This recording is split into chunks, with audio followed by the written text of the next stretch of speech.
নিষেধাজ্ঞা শেষে 1 মাসের বেশি পার হলেও ইলিশের দেখা মিলছে না বরিশালে। আড়তে সংকট থাকায় বিক্রি হচ্ছে অতিরিক্ত দামে, যা সাধারণ মানুষের ক্রয় ক্ষমতার বাইরে। ভারতের নিষেধাজ্ঞা শেষে বাংলাদেশে শুরু হয় ইলিশ ধরার নিষেধাজ্ঞা। বছরের পর বছর ভারতীয় জেলেরা এই সুবিধা নেয়, ক্ষতিগ্রস্ত হচ্ছে দেশের জেলেরা।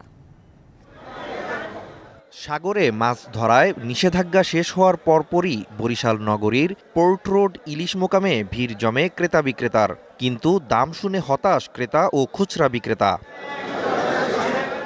পাইকারি বাজারে 1.5 থেকে 2 কেজি ইলিশের মন 85,000 টাকা, 1 কেজি 65,000, 600 থেকে 900 গ্রাম 60,000 এবং 500 গ্রাম 53,000 টাকা দরে বিক্রি হচ্ছে।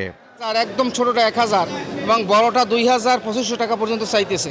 যারা সাধারণ মানুষ, খেটে খাওয়া মানুষ যারা আছেন, ওনাদের নাগালের বাইরে। এই মাছ চলছে আজকের 1800 টাকা কেজি, এটা 60,000 টাকা মন, 1500 টাকা কেজি পরে এলচি কেজি 1650, 1600, এর নিচে নাই।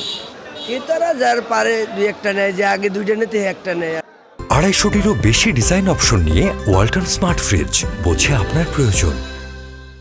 ভারতীয় জেলেদের জাটকা নিধনের কারণে ভরা মৌসুমেও ইলিশ মিলছে না বলে অভিযোগ পাইকারদের। সেই ধাটকি নিধনের কারণে মাছটা তো আর বড় হইতে পারে না, সে কারণে ভরা মৌসুমেও মাছের পরিমাণ খুব কম। এখন বর্তমানে দাম বাইরে গেছে, কেজি বিক্রি 150 টাকা, এখন বেচা লাগে 1800 টাকা। 1800 না বেচলে পড়তে হয় না। ভারতের সাথে মিল রেখে সাগরে মাছ ধরায় নিষেধাজ্ঞার সময় নির্ধারণের দাবি আড়তদারদের। বিষয়টি সমন্বয়ে আসার কথা জানালেন বিভাগীয় মৎস্য কর্মকর্তা। এটা ভারতের সাথে সামঞ্জস্য করিয়া একই টাইমে একই সময় ওই দেশেও যেন অভিযান থাকে, আমাদেরও যেন অভিযান থাকে। সেক্ষেত্রে হবে কি, কেউই আর মাছ ধরবে না, মাছটা বড় হওয়ার সুযোগ পাবে। আমরা যেটা দেখেছি যে আমাদের হচ্ছে যে 20 মে থেকে 23 জুলাই পর্যন্ত, তো এটা খুব বেশি ভেরিয়েশন না। তবে আমরা জেলেদের তাদের দাবির প্রেক্ষিতে আমরা এই কথাটা আমরা ঊর্ধ্বতন কর্তৃপক্ষের কাছে পৌঁছে দিচ্ছি। হয়তোবা একসময় একটা সমন্বয় হবে এবং আমার মনে হয় যে সমস্যা হবে না আমাদের জেলেদের জন্য।